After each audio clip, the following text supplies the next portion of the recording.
Welcome to The World Graves Your Voice, a podcast where creation is an act of love.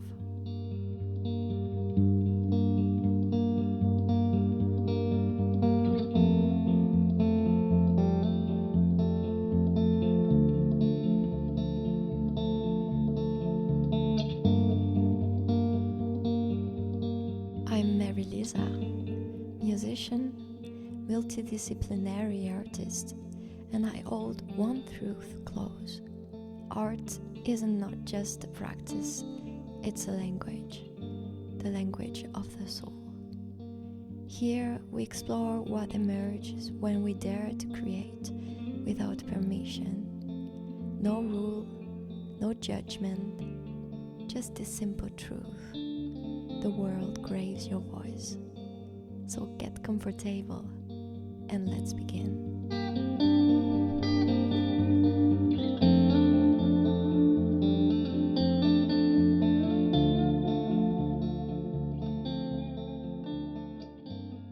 I can't create.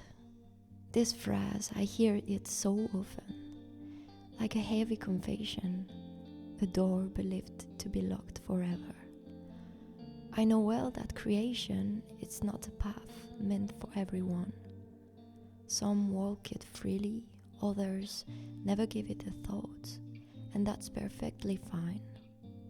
But then, there are those for whom it's a quiet ache. Those who love music, drawing, words.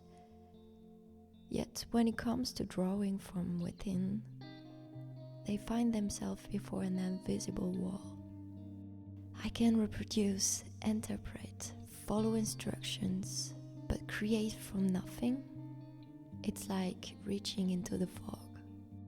So often, I hear people say that some are creative and others simply aren't. As if it were fate. I reject that idea. Because to me, creation isn't a gift reserved for a chosen few. It's a language we learn to whisper through trying, falling, and trying again. It's woven into what makes us human. Everything around us was created, the fruit of a collective heritage passed through time. So this episode is for you who feel stuck. For you who carry this longing, yet whose hands tremble before the blank page. For everyone who feels not enough, not capable. Whatever your reasons, stay with me on this little journey, gently, without force, and perhaps I can inspire in you a new spark, a fresh perspective on what you've always believed impossible.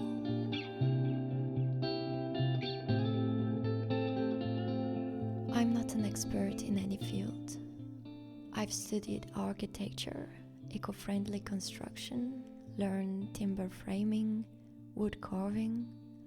I write, I draw, I make music, I work with leather, I dabble in sewing. For the past few months, I've been learning pottery.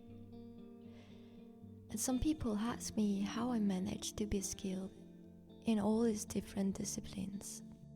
They tell me I have talent, but I see things differently. I know many people who practice various arts, and they all tell you there are countless connections between these disciplines. It's a bit like languages. They say it's easier to learn a new language when you know already one or two. I'm convinced every person has talent, but sometimes it's hidden, hard to discover within ourselves. Looking back, I now understand that my ease doesn't lie in creation itself, nor in the specific practice I engage in, but in my ability to give myself permission. It may sound strange, but let me explain. I believe being self-taught, it's an art from in itself. It's the art of giving yourself permission to learn, to push beyond your own limits, while nurturing a love for self-directed discovery. We all do this in one way or another. But often we permit ourselves to learn things that seem low stakes, like cooking, gardening. But when it comes to sharing our knowledge with others, that sense of legitimacy slips away. It saddens me to see how much self-taught individuals are judged these days, looked down upon by schools or those who consider themselves professionals. What the fundamental difference between someone self-taught and someone who's followed formal training? In both cases, everything depends on personal discipline, the drive to excel, understand and practice. The only difference is that self-taught individuals decide for themselves when they are ready, while in school, others do the validation. I understand the need for schools for diplomas, but what I don't understand is why this is considered the only valid path. The quality of what we do doesn't depend on a diploma. There are passionate, rigorous, self-taught individuals and degree holders who do the bare minimum. This question of legitimacy is particularly close to my heart because it's tied into something essential for me: liberation. My deepest aspiration is to help others free themselves from limiting belief, from fears. My ideal society, a world where everyone could give themselves permission to be fully themselves without needing external validation. I'm convinced that happiness is this inner alignment with our deepest truth, and for this there is no instruction manual. No one can tell us whether or not we are on the right path. So if you ever doubt about your legitimacy, if you ever felt limited by thoughts of you are not enough, stay with me. Let's talk about how to give ourselves permission to create, to exist, quite simply.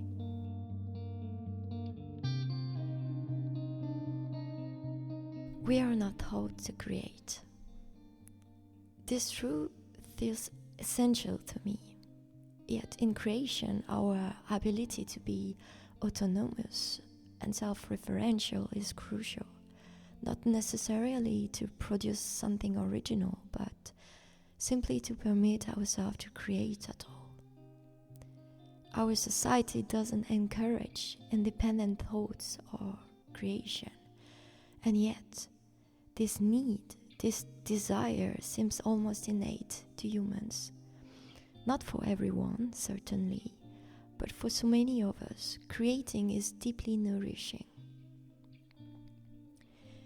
Lately, I've been reflecting intensely on my journey, trying to trace the roots of what drives me to create. What is my true passion? What I'm seeking? What is this mission? Thoughts, the words sweet and uneasily with me.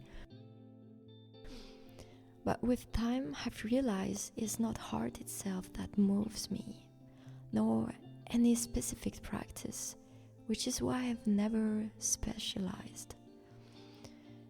But what truly fascinates me is what the creative process reveals about myself.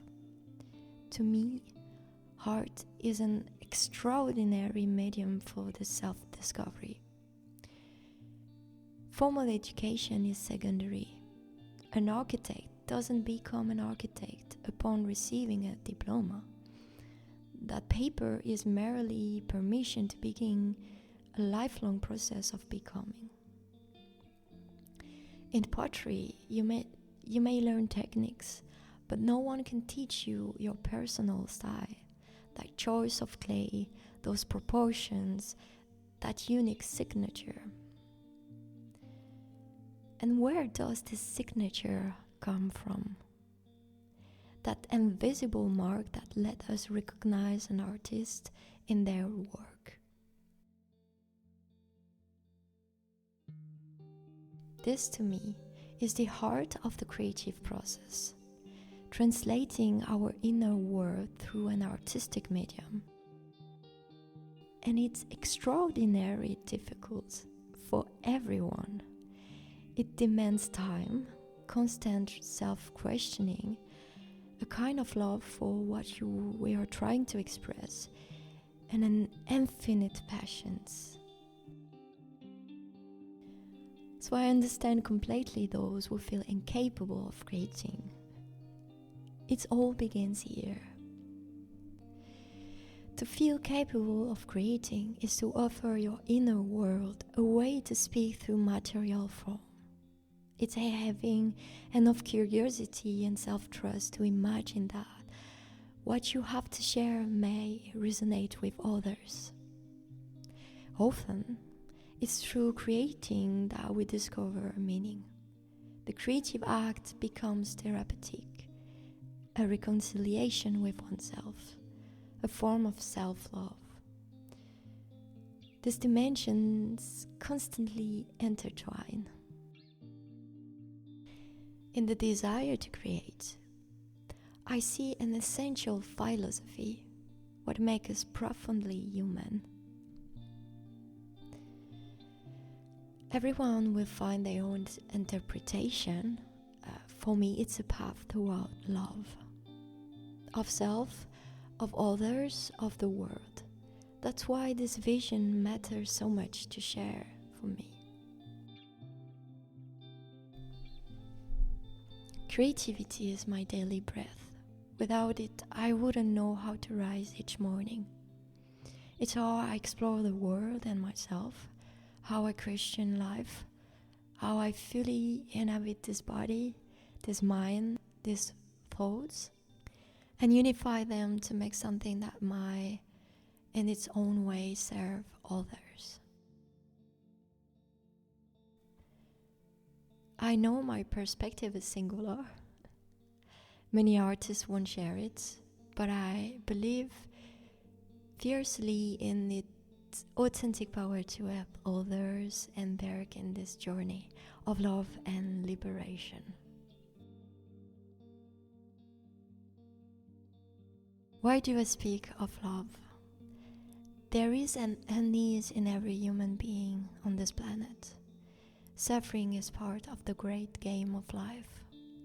Yet today, we are constantly bombarded with talk of well-being and self-improvement. I believe that despite the comfort of our modern world, people still wonder what I'm doing here.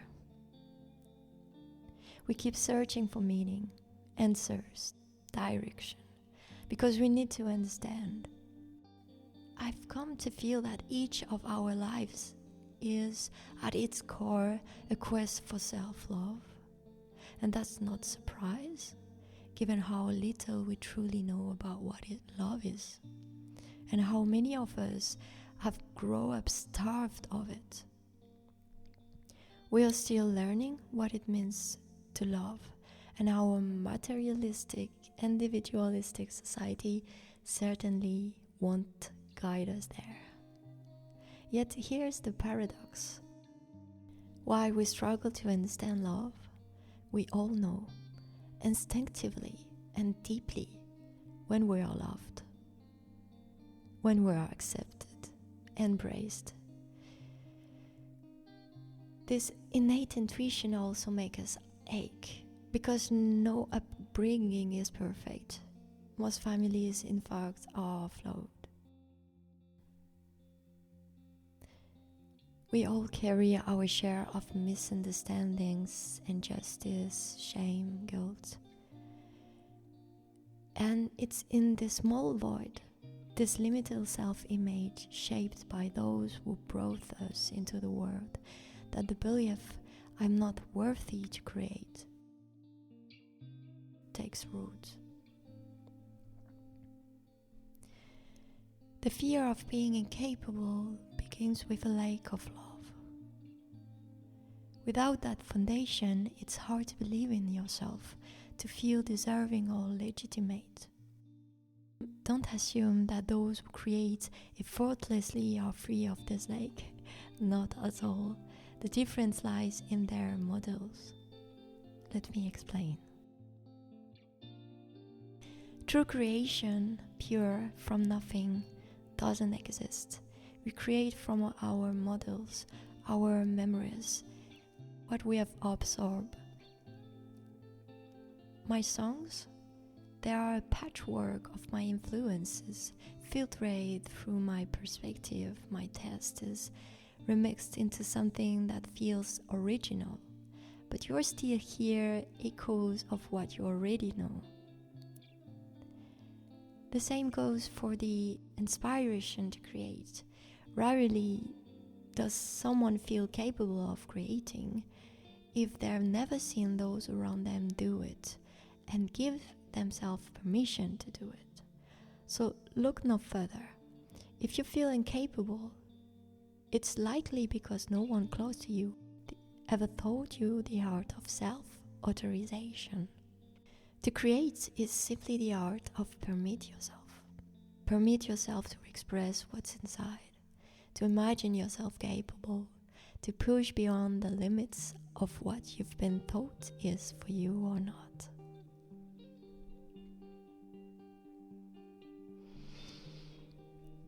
Where does this unease of being able to create come from?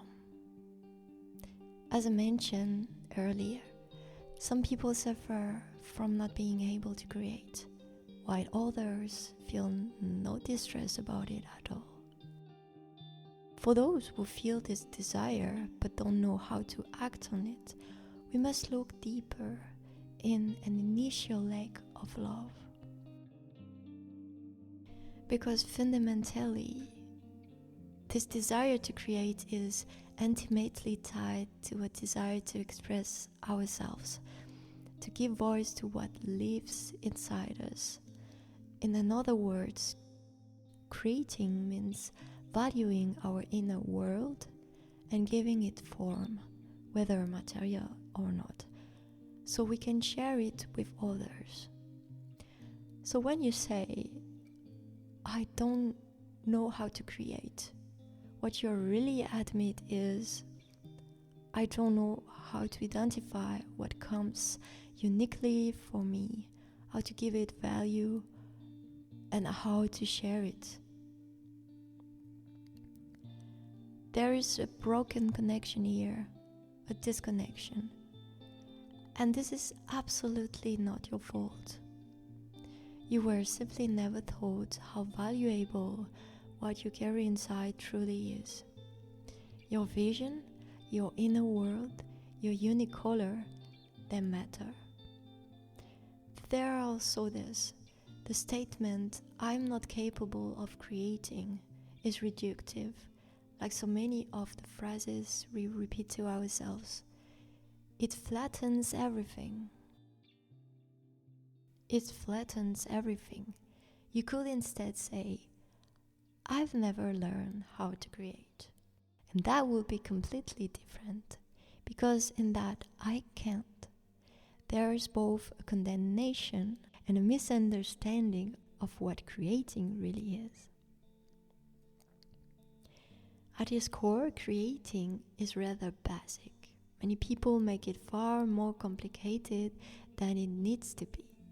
To use a metaphor, creating is like sifting sand or pouring liquid through a funnel to transfer it from one container to another.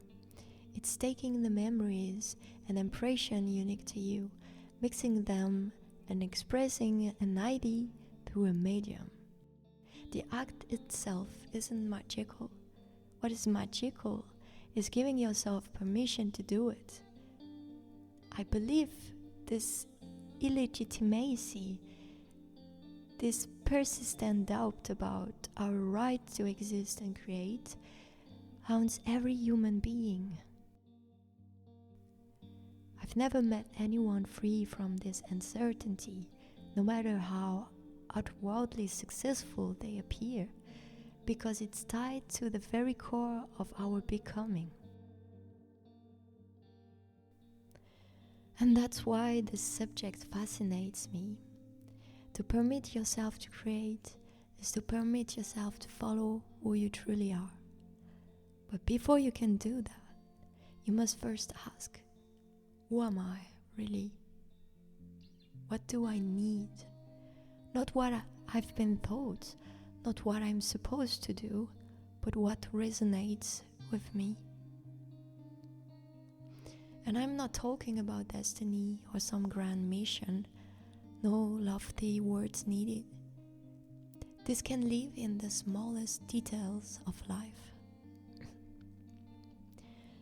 What tests true to me?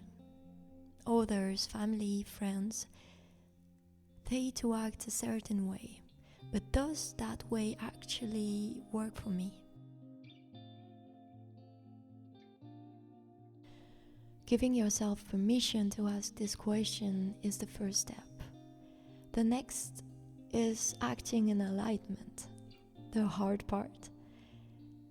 No one can tell you if you're right or wrong. The answers belong to you alone.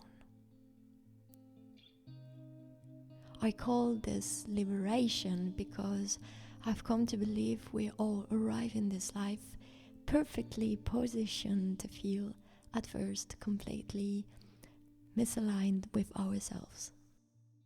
As if this journey of rediscovery is part of becoming who we are meant to be, a journey nearly everyone walks sooner or later. The only guide is within. The outside world can inspire us, sometimes point to a starting path, but the rest is ours to uncover. The unease of not being able to create is deeply tied to a feeling of distance from oneself. And let me clarify, I'm speaking to those who want to create but feel blocked. The real obstacle is a broader disconnection from who we are in life as a whole. That's why art, creative practice, even nature feel like therapy for so many. Because in those moments, there are finally permission. Here, I can be myself. At work, I play a role, with family, another role, even in my own mind sometimes. But here, with this sketchbook, this tool in my hand, the only thing asked of me is to be. And the more I am, the deeper the satisfaction, the more other I'm moved by what comes through. Giving yourself permission means refusing the supposed to. It means living by your own rules. I won't pretend it's easier, believe me, I know. But spending a lifetime pleasing others, forcing yourself into molds so far from who you are that you forget yourself entirely, that's even harder. My mission to democratize creativity, because I truly believe it's the bridge to live what nourishes the heart, relationships that speak to the soul, and a society built on compassion, exchange, and authenticity. And I will leave you with this. That ache you feel, it's proof. Proof of how deeply you are meant to create. prove that you're built for this, that you have everything it takes to live by your own rules.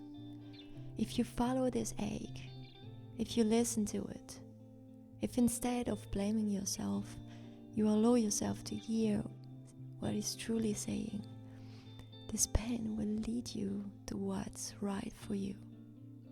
It's not here to make you suffer, not here to show you what you can't do. Quite the opposite.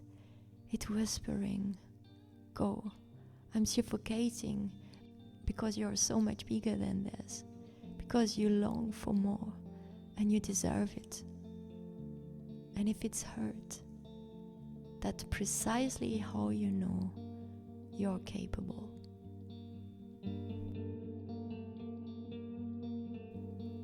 I've only scratched the surface today.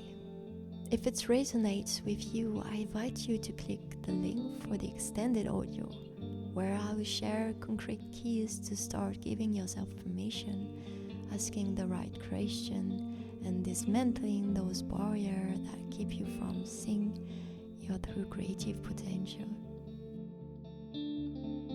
Thank you endlessly for listening, and until next time on The World Craves Your Voice.